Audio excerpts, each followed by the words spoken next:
নমস্কার বন্ধুরা, বং life with গার্গীর নিত্যদিনের পথ চলায় আপনাদের জানাই অনেক অনেক স্বাগত। আশা করি আপনারা সকলে খুব ভালো আছেন, সুস্থ আছেন। আমিও খুব ভালো আছি। আজকের দিনটা হচ্ছে 14ই জুলাই, রবিবার, অর্থাৎ ছুটির দিন। এখন বাজে ঘড়িতে একদম 9:30। আমি বসে গেছি জমজমাটি ব্রেকফাস্ট নিয়ে। দেখতেই পাচ্ছেন রয়েছে পরোটা আর চিলি চিকেন। সকালবেলায় এত হেভি ব্রেকফাস্ট আমি খুব একটা করি না, কিন্তু আমার এক প্রতিবেশী কাকিমা দিয়েছেন এই চিলি চিকেনটা, খুব ভালো বানানুনি, তাই আর লোভ সংবরণ করতে পারলাম না। খাওয়া দাওয়া শেষ করে রেডি হয়ে আসছি। এই যে মা আর আমি রেডি হয়ে গেছি, এবার আমরা বেরিয়ে পড়ছি অনুষ্ঠানের উদ্দেশ্যে। তো চলুন তাহলে দুগ্গা দুগ্গা বলে বেরিয়ে পড়ি। গতকালের ব্লগে তো আপনারা দেখেইছিলেন যে আজ আছে আমার ভাইয়ের মেয়ের অন্নপ্রাশন। সেই সূত্রেই আমরা কিন্তু রেডি হয়ে বেরিয়ে পড়েছি। দেখতেই পাচ্ছেন এখন বাজে 12টার মতো। আর আমরা আজকে যাচ্ছি, আমাদের গন্তব্যস্থল হচ্ছে শালকিয়া।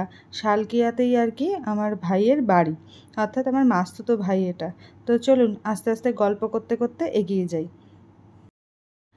বাইরের এখন ওয়েদার ফোরকাস্ট বলছে মোটামুটি কিন্তু রোদ ঝলমলেই ওয়েদার আছে।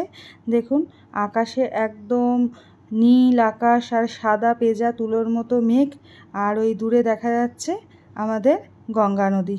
চলুন আস্তে আস্তে গঙ্গা নদীকে দেখতে দেখতে এগিয়ে যাই। আজ যেহেতু সানডে ছিল, খুব একটা দেরি হয়নি, রাস্তায় পৌঁছেই গেছি একদম টাইমের মধ্যে। দেখতেই পাচ্ছেন কি সুন্দর বেলুন দিয়ে ডেকোরেশন করেছে। সৌমিলি রাজ অন্নপ্রাশন। রিচুয়ালস মেনে অন্নপ্রাশনটা দুদিন আগেই হয়ে গিয়েছিল। আজ হচ্ছে তার আর কি এমনি সবাই মিলে একটা গেট টুগেদার, কারণ সব সময় তো রবিবার ছাড়া সবাইকে একসাথে পাওয়া যায় না, সেই জন্য আজকে আনুষ্ঠানিকভাবে দিনটা উদযাপন করা হচ্ছে। দেখতেই পাচ্ছেন যে সুন্দর করে এই বাড়ির পাশের এই ক্লাবটায় সেই আয়োজন করা হয়েছে। আর এই হচ্ছে আমাদের মিষ্টি সৌমিলি, আর সৌমিলির মা আর মামা তাকে ভাত খাওয়ানোর চেষ্টা করছে। যেহেতু প্রচণ্ড গরম, সেহেতু সে বেনারসি শাড়ি ঠাড়ি পরে, আর গরমে এত লাইট আলো, তারও একটা গরম, সব কিছুতে প্রচণ্ডভাবে নাজেহাল হয়ে পড়েছে। তাই সে তারও স্বরে আর কি তার এই কষ্টটা জাহির করছে। একটাই মাধ্যম, কান্না। কান্নার মাধ্যমে, ছোটরা তো তাই করে বলুন না, তারও খুব কষ্ট হচ্ছে, বোঝাই যাচ্ছে।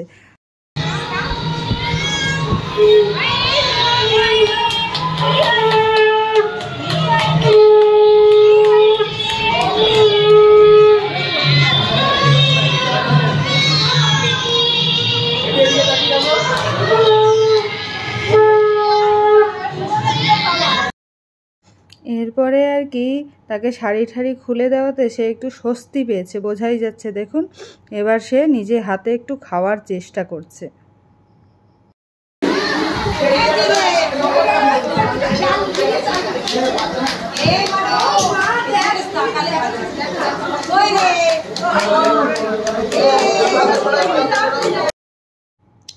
আর যে কোনো অনুষ্ঠানই বলুন, ছোটোদেরই সবচেয়ে বেশি আনন্দ, তাই না? আর এই যে দেখতে পাচ্ছেন, এটি হচ্ছে আমার মাস্তুতো দিদির ছেলে, আর এই পুচকি মেয়েটি হচ্ছে দিদিরই পাশে থাকে আর কি, প্রতিবেশী। সে দুজনে মিলে দেখুন কি সুন্দর খেলাধুলা করছে, যে ওদেরই ভীষণ আনন্দ। আমরাও ছোটোবেলায় কিন্তু এইরকমভাবেই মজা করতাম, তাই না?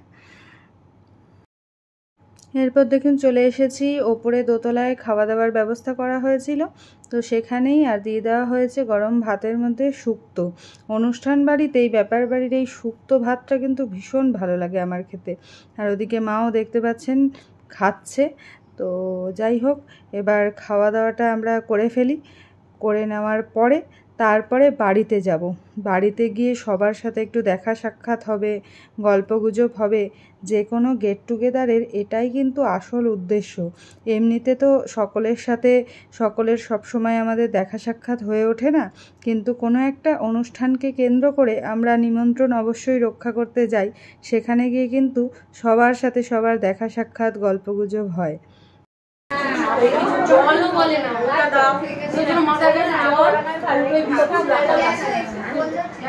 ওষুধও নিয়ে খায় না, 10-12টা কি 13টা না ওটা ওষুধ সেই খেয়ে খেয়ে। দেখতেই পেলেন বাড়ি ফিরে কীরকম গল্পগুজব হচ্ছে। তার ফাঁকে এই যে বাড়ির সদস্য দেখুন, ছোট্ট খরগোশ, আর এই অ্যাকোরিয়ামের মাছগুলো কি সুন্দর লাগছে আমার, তাই ভাবলাম আপনাদের সাথেও একটুখানি এই সুন্দর জিনিসগুলোকে শেয়ার করে নিই। তাই না, রঙিন মাছগুলো এত ভালো লাগছে, চোখ যেন জুড়িয়ে যাচ্ছে দেখে। আর এই দেখুন, এবার আমাদের সৌমিলি এখন কিন্তু বেশ খোশ মেজাজে আছে, আর এখন ওর কষ্ট হচ্ছে না, কারণ ওই গরম জামা কাপড় ওর খুলে নেওয়া হয়েছে, ছোট্ট জামা পরিয়ে দেওয়া হয়েছে। ও এখন মহানন্দে, মনের আনন্দে দেখুন কি সুন্দর খেলা করছে। আসলে ওই ভিড়টা সবারই, আমাদেরও তখন সেজেগুজে কেমন একটা গরমে কষ্টই হচ্ছিল আশপাশ, আর ও তো ছোটো মানুষ, ও তো বলতে পারে না, তাই তখন ও ভীষণ কান্না করছিল। এখন কিন্তু ও আমাদের সবার মধ্যে রয়েছে, কিন্তু তেমন কান্নাকাটি করছে না। আর ওর মা বলছে যে ও কিন্তু এমনি শান্তশিষ্টই, যে কথায় কথায় খুব কান্নাকাটি করে তা কিন্তু নয়, কিন্তু যখন আবার কান্নাকাটি করছে গলার বেশ জোর আছে বোঝা যাচ্ছে, মানে অনেকটা দূর থেকেই বেশ গলার আওয়াজ স্পষ্ট শোনা যাচ্ছে। আর এই যে এনাকে দেখছেন, ইনি হচ্ছেন আমার মাস্তুতো দিদির ছেলে সৌরিশ, ভীষণ ইন্টেলিজেন্ট। দেখতেই পাচ্ছেন এখানেও এখন পেয়েছে গিফটে একটা দাবা, সেই দাবা নিয়ে বসেছে, আর কিভাবে দাবা খেলতে হয় সেইটা আর কি ওর মামার থেকে শিখে নিচ্ছে।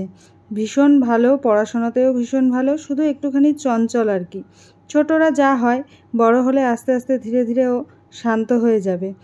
ছোটো বয়সে যারা একটু চঞ্চল থাকে তারা বড় হয়ে শান্ত হয়ে যায়, এরকমই আমরা জানি। তো দেখুন কি সুন্দরও খেলা করছে।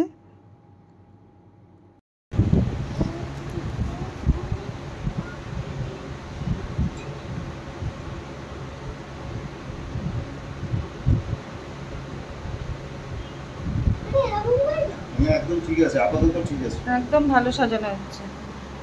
রাজার মন্ত্রীকে তুমি উল্টো বুঝে বলতে হবে, কারণ হচ্ছে যে হোয়াইট দিয়ে হচ্ছে যে করতে হয়, এটা উল্টো হবে। হ্যাঁ,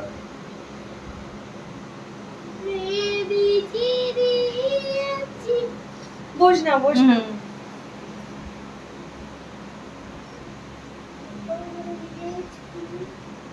এই দীপুদা আসবে না? দীপুদার কাজ পড়ে গেছে।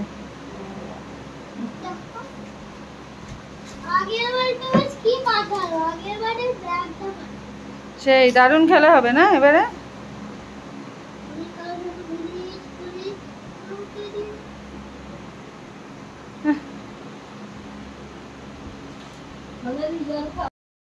সারা দিনটা ভীষণ ভালো কাটলো। এখন সন্ধেবেলা আমরা ফিরছি বাড়ির পথে। তো পিছনে রয়েছে আজকে মায়ের সাথে মায়ের দুই বোন, তাই মাও আজকে খুব খোশ মেজাজে দুই বোনের সাথে গল্প করছে। বাইরে এখনও মোটামুটি আলো আছে, একদম অন্ধকার হয়ে যায়নি, কিন্তু অল্প ছিটে ফোঁটা বৃষ্টি শুরু হয়েছে বোঝা যাচ্ছে। জানি না কতটা আর কি যেতে যেতে বাড়ি পৌঁছতে পারবো, না মাঝ রাস্তায় বৃষ্টি নামবে। যাই হোক, বৃষ্টি নামলেও বৃষ্টিটা বড়ই দরকার, কারণ প্রচণ্ড গরম পড়েছে। আর আজকে মা আর দুই মাসি আমার সঙ্গে রয়েছেন, তিনজনে তো সব সময় একসাথে আর কি দেখা সাক্ষাৎ হয় না। আজকে একসাথে রয়েছে বলে সকলেই খুব খোশ মেজাজে কিন্তু গল্প করছে। তো আস্তে আস্তে আমিও বাড়ির পথে পা বাড়িয়েছি। আর আজকে আমাদের সাথে ছোটো মাসি তো আমাদের বাড়ির কাছাকাছিই থাকেন, কিন্তু বড় মাসি আজকে আমাদের সাথে আমাদের বাড়ি যাবেন, বেশ কিছুদিন থাকবে। দেখুন ঝুম বৃষ্টি নেমে গেল। তো চলুন আস্তে আস্তে বাড়ির পথে পা বাড়াই। আর আজকের ব্লগটা এখান পর্যন্তই। যদি কিছু ভালো লেগে থাকে তাহলে প্লিজ লাইক করে দেবেন, আর কমেন্টে জানাবেন কেমন লাগছে আমার ব্লগগুলি। আর যদি এখনও চ্যানেলটিকে সাবস্ক্রাইব না করে থাকেন তাহলে সাবস্ক্রাইব করে দেবেন। দেখা হবে অন্য একটি ব্লগে, ততক্ষণের জন্য টাটা।